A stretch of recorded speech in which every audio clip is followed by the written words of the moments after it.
Hello students, welcome back. तो हम लोग हमारे सब्जेक्ट का फर्स्ट चैप्टर स्टडी कर रहे हैं जो कि है कॉन्स्टिट्यूशन। तो लास्ट क्लास में हम लोगों ने meaning of constitution, types of constitution and function of the constitution and उसके बाद जो हमारा टॉपिक था कॉन्स्टिट्यूएंट असेंबली हम लोगों ने पढ़ लिया है। तो लास्ट हमने जो पढ़ा था कॉन्स्टिट्यूएंट असेंबली, उसका काम क्या था? संविधान का निर्माण करना। तो यहाँ पर हम लोगों ने देखा था कि कॉन्स्टिट्यूएंट असेंबली जो है वो तैयार हो गया था, बन करके तैयार हो गया था। उसके बाद कॉन्स्टिट्यूएंट असेंबली ने अपना काम करना कैसे शुरू किया, अब हम लोग देखेंगे। तो हम लोग देखेंगे कि कॉन्स्टिट्यूएंट असेंबली में सबसे पहले जो है उद्देश्य प्रस्ताव रखा गया, यानी कि ऑब्जेक्टिव रेजोल्यूशन, जो कि नेहरू जी के द्वारा ये कदम उठाया गया था। उन्होंने 13 दिसंबर 1946 को, यहाँ पर हम लोग देख रहे हैं 13 दिसंबर 1946 को उद्देश्य प्रस्ताव को संविधान के सामने पेश किया, जिसे कि संविधान का आईना यानी कि मिरर ऑफ द कॉन्स्टिट्यूशन भी कहा जाता है। तो हम लोग यहाँ पर देखेंगे कि ये उद्देश्य प्रस्ताव कहीं ना कहीं एक संकल्प की तरह था, और इस उद्देश्य प्रस्ताव में कहीं ना मतलब कि पूरे संविधान की एक झलक है। और इस उद्देश्य प्रस्ताव में हम लोग ये भी देखेंगे कि इसमें संविधान की बेसिक बातें लिखी हुई है कि यह भारत देश हमारा है और इसमें किसी और की सत्ता यानी कोई भी विदेशी सत्ता इस पर हावी नहीं है, और यह एक डेमोक्रेटिक कंट्री है। कौन? भारत देश एक डेमोक्रेटिक कंट्री, यानी कि यहाँ लोकतांत्रिक देश है और यहाँ पर सभी को समान अधिकार प्राप्त है और सभी यहाँ पर एकता के साथ रहते हैं, और यहाँ पर किसी के साथ भी किसी प्रकार का दुर्व्यवहार नहीं किया जाता। यहाँ बेसिक चीज़ें हम लोगों को इस उद्देश्य प्रस्ताव में देखने को मिलेगा। फिर हम लोग देखेंगे कि हमारे संविधान को बनाया कैसे गया। तो सबसे पहले हम लोगों को ये जान लेना है कि संविधान बनाने में जो सबसे महत्वपूर्ण योगदान था वो था डॉक्टर भीमराव अंबेडकर का। और डॉक्टर भीमराव अंबेडकर ने नेहरू रिपोर्ट और उद्देश्य प्रस्ताव की सहायता से संविधान का निर्माण किया था। तो अब हम लोग देखेंगे कि 22 जनवरी 1947 को उद्देश्य प्रस्ताव को सबकी सहमति से क्या किया गया? अपनाया गया। और इस उद्देश्य प्रस्ताव में संविधान के उद्देश्यों का वर्णन किया गया कि क्या उद्देश्य हैं इस संविधान को बनाने का। और यही उद्देश्य प्रस्ताव को हम लोग देखेंगे कि वर्तमान में भारतीय संविधान की प्रस्तावना यानी कि प्रियम्बल जिसे हम कहते हैं, वो भारतीय संविधान की प्रस्तावना के रूप में आज हमारे सामने है। और प्रस्तावना बनने के बाद कॉन्स्टिट्यूएंट असेंबली ने संविधान के विभिन्न विषयों को तैयार करने के लिए क्या किया? समितियां बनाई, कमेटी बनाई, और कई कमेटियां बनाई क्योंकि चूँकि संविधान का निर्माण करना बहुत आसान काम नहीं था। किसी एक व्यक्ति के द्वारा इस संविधान का निर्माण नहीं किया जा सकता था, तो इसीलिए कमेटी बनाई गई ताकि अलग अलग कमेटी के द्वारा संविधान का निर्माण किया जाएगा। फिर यहाँ पर हम देखेंगे कि सभी समितियों में जो सबसे इम्पॉर्टेंट कमेटी थी वो थी प्रारूप समिति यानी कि ड्राफ्टिंग कमेटी। और इस समिति की नियुक्ति 29 जो समिति बनाया गया था वो बनाया गया था 29 अगस्त 1947 को। फिर उसके बाद हम लोग देखेंगे कि समिति ने क्या किया और कौन कौन इसके मेंबर थे। तो यहाँ पर हम लोग देखेंगे कि इस समिति के जो हेड थे या चेयरमैन थे वो थे डॉक्टर भीमराव अंबेडकर, और उनके साथ 6 अन्य सदस्यों ने भी उनका साथ दिया था इस ड्राफ्टिंग कमेटी के द्वारा संविधान के निर्माण के लिए। इस समिति में और 6 कौन कौन लोग थे यहाँ पर हम लोग देख रहे हैं।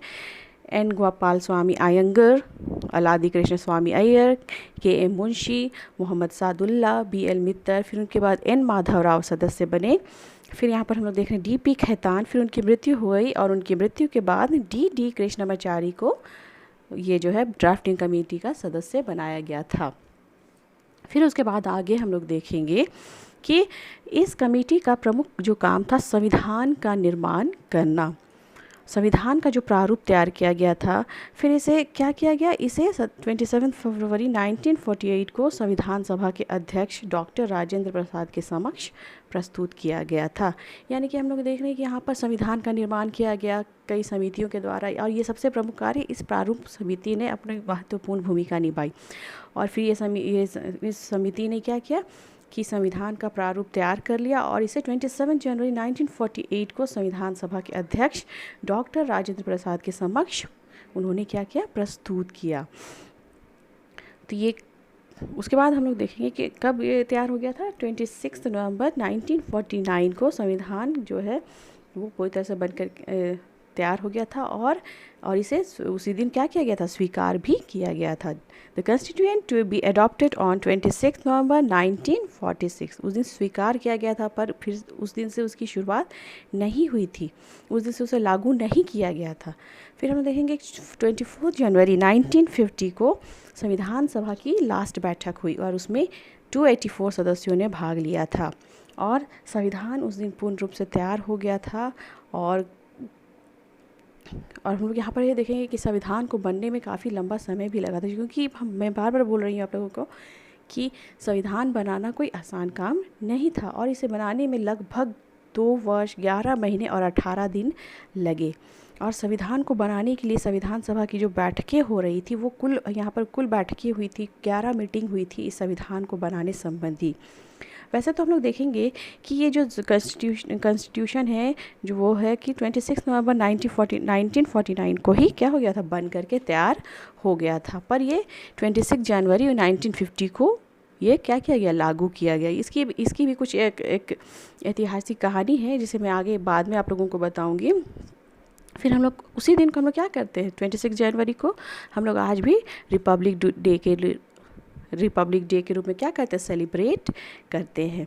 और उसके बाद हम लोग देखेंगे कि संविधान बन करके तैयार हो गया, चूँकि और ये हमारे देश का जो संविधान था वो काफ़ी बड़ा संविधान था, तो संविधान में क्या क्या चीज़ें थी ये भी हम लोग बाद में मतलब कि पढ़ेंगे, पर अभी मैं शॉर्ट में आप लोगों को बता दे रही हूँ कि जो संविधान जो बन करके तैयार हुआ था तब इसमें 295 आर्टिकल्स यानी कि अनुच्छेद, और ये 22 भागों में बटा हुआ था, 22 पार्ट्स थे, और उसके बाद इसमें 8 अनुसूचियाँ थी, 8 शेड्यूल्स थे। तो इतनी चीज़ें थी और हर एक आर्टिकल्स में या अनुच्छेद में या भागों में देखेंगे कि हमारे देश का वो नियम है या हमारे देश को चलाने के लिए वो सारी बातों का वर्णन किया गया। पर वर्तमान में हम लोग देखेंगे आर्टिकल देखिएगा या पार्ट्स देखिएगा या अनुसूचियाँ देखिएगा तो इसमें कुछ ना बदलाव हुआ है, तो संख्या में बढ़ोतरी हुई है। तो ये आप लोगों का होमवर्क रहेगा कि इसके बारे बताइएगा कि आप ही वर्तमान में कितने आर्टिकल्स हैं, कितने पार्ट्स हैं और अनुसूचियाँ भी कितनी हैं। तो यहाँ पर हम लोग देखेंगे कि जो संविधान बनाना था वो आसान काम नहीं था, पर इसे क्या किया गया, बना करके तैयार किया गया। और सबसे महत्वपूर्ण योगदान किसका था, यहाँ पर हम लोग देखें डॉक्टर भीमराव अंबेडकर का। तो जब इतना महत्वपूर्ण योगदान था तो इन्हें क्या कहा जाता, संविधान का पिता भी कहा जाता है या हम लोग संविधान के जनक भी इन्हें कह सकते हैं। तो यहाँ पर हम लोगों ने देखा कि संविधान बन करके पूरी तरह से क्या हो गया, तैयार हो गया। पर हम लोग जानते हैं कि हमारे देश का जो संविधान है काफ़ी बड़ा है, और जैसा कि मैंने आप लोगों को बताया कि हमारे देश का संविधान काफ़ी बड़ा है और इसे बनाने में भी काफ़ी लंबा समय लगा है, यानी कि लगभग 2 वर्ष 11 महीने और 18 दिन। तो जब हमारा संविधान को बनाया गया था, क्योंकि उस समय सिचुएशन वैसी परिस्थिति उतनी अच्छी नहीं थी, इसलिए जब हमारे संविधान को बनाया जा रहा था तो क्या किया गया कि इसे विभिन्न देशों से इसमें कुछ चीज़ों को हमारे देश के संविधान में डाला गया है। यानी कि कहा जा सकता है कि हमारे देश का जो संविधान है उधार लिया गया संविधान है, यानी कि कई स्रोतों से, कई देशों के संविधान से हमारे देश के संविधान को बनाया गया है। तो सबसे पहले हम लोग यहाँ पर देखेंगे ये ब्रिटिश कॉन्स्टिट्यूशन यानी कि ब्रिटेन का संविधान। इसमें से हम लोगों ने क्या क्या चीज़ें उधार भी लिया है, इसमें हम लोगों ने यहाँ पर देख रहे हैं संसदीय व्यवस्था यानी कि पार्लियामेंट्री सिस्टम ऑफ गवर्नमेंट। फिर हम लोग देखेंगे एकल नागरिकता यानी कि सिंगल सिटीजनशिप का विचार भी ब्रिटेन के संविधान से ही लिया गया है। उसके बाद हम लोग देखेंगे कानून का शासन यानी कि रूल ऑफ लॉ भी लिया गया है, कहाँ से, ब्रिटेन के संविधान से। और कानून बनाने का तरीका जो है लॉ मेकिंग प्रोसीजर भी जो है वो ब्रिटिश के कॉन्स्टिट्यूशन से ही लिया गया है। उसके बाद हम लोग देखेंगे नेक्स्ट अमेरिकन कॉन्स्टिट्यूशन से हम लोगों ने क्या क्या चीज़ें उधार में ली है। तो यहाँ पर देखेंगे अमेरिकन कॉन्स्टिट्यूशन से संविधान का मौलिक अधिकार यानी कि फंडामेंटल राइट्स जो कि हमारे लिए अधिकार दिए गए हैं वो भी अमेरिका के संविधान से लिया गया है। फिर यहाँ पर हम लोग देख रहे हैं न्यायपालिका की स्वतंत्रता यानी कि इंडिपेंडेंस ऑफ जुडिशरी। सरकार के प्रकार यानी कि हम लोग 3 टाइप्स ऑफ गवर्नमेंट पढ़ेंगे, एग्जीक्यूटिव, लेजिस्लेचर और जुडिशरी, वो अमेरिका के कॉन्स्टिट्यूशन से ही लिया गया है। उसके बाद हम लोग देखेंगे कि कानून के सामने सभी को इक्वल प्रोटेक्शन जो मिला है या मिलनी चाहिए, ये भी अमेरिका के कॉन्स्टिट्यूशन से ही लिया गया है। उसके बाद हम लोग देखेंगे आयरलैंड के कॉन्स्टिट्यूशन यानी कि आयरिश कॉन्स्टिट्यूशन से क्या लिया गया है। तो यहाँ आयरिश कॉन्स्टिट्यूशन से हम लोग देख रहे हैं राज्य के नीति निर्देशक तत्व यानी कि directive principles of state policy. तो ये directive principles of state policy क्या है, ये भी हम लोग आगे में अच्छी तरह से डिटेल में पढ़ेंगे। फिर उसके बाद यहाँ पर हम लोग देख रहे हैं आयरिश कॉन्स्टिट्यूशन से हम लोगों ने ये लिया उधार पे। उसके बाद यहाँ पर देख रहे हैं ऑस्ट्रेलियन कॉन्स्टिट्यूशन। ऑस्ट्रेलिया के संविधान से क्या लिया गया, समवर्ती सूची यानी कि कॉन्करेंट लिस्ट, जिसमें कि सेंट्रल गवर्नमेंट और स्टेट गवर्नमेंट दोनों मिल कर के काम करते हैं। ये हमारे देश की सूची में से जो एक लिस्ट है, राज्य सूची, संघ सूची और समवर्ती सूची, उसमें से समवर्ती सूची जो है ऑस्ट्रेलिया के कॉन्स्टिट्यूशन से लिया गया है, जिसमें सेंट्रल गवर्नमेंट और स्टेट गवर्नमेंट जो मिल करके कार्य करते हैं हमारे देश के लिए, उसके बारे में दिया गया है। फिर हम लोग देखेंगे रशियन कॉन्स्टिट्यूशन से क्या लिया गया है। तो यहाँ पर हम लोग देख रहे हैं कि रशियन कॉन्स्टिट्यूशन से मौलिक कर्तव्य यानी कि फंडामेंटल ड्यूटीज़ लिया गया है। और मौलिक कर्तव्यों का वर्णन भी संविधान में है। हमारे मौलिक कर्तव्य जो है वो 11 है, इनको भी हम लोग आगे की क्लास में पढ़ेंगे। फिर हम लोग देख रहे हैं अफ्रीकन कॉन्स्टिट्यूशन से भी कुछ लिया गया है। तो यहाँ पर अफ्रीकन कॉन्स्टिट्यूशन से क्या लिया गया है, अफ्रीकन कॉन्स्टिट्यूशन से हम लोग देखेंगे संविधान का संशोधन करने का तरीका। संविधान में जो संशोधन किया जाता है या जो बदलाव किया जाता है वो अफ्रीका के कॉन्स्टिट्यूशन से लिया गया है।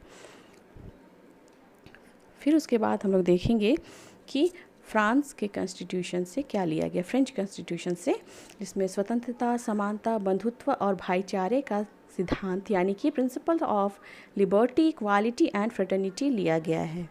तो यहाँ पर हम लोग देख रहे हैं कि कई देशों के कॉन्स्टिट्यूशन से कई सारी चीज़ों को हमारे देश के संविधान में डाला गया।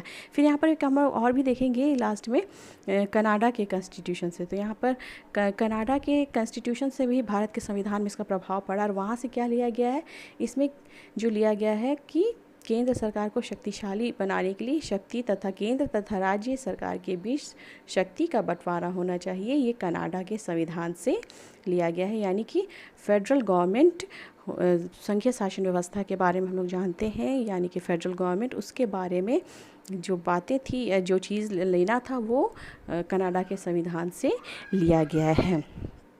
तो यहाँ पर हम लोग देख रहे हैं कि हमारे देश का संविधान को बनाया गया, पर बनाया कैसे गया, कई देशों के संविधान से क्या किया गया है, उधार लिया गया है।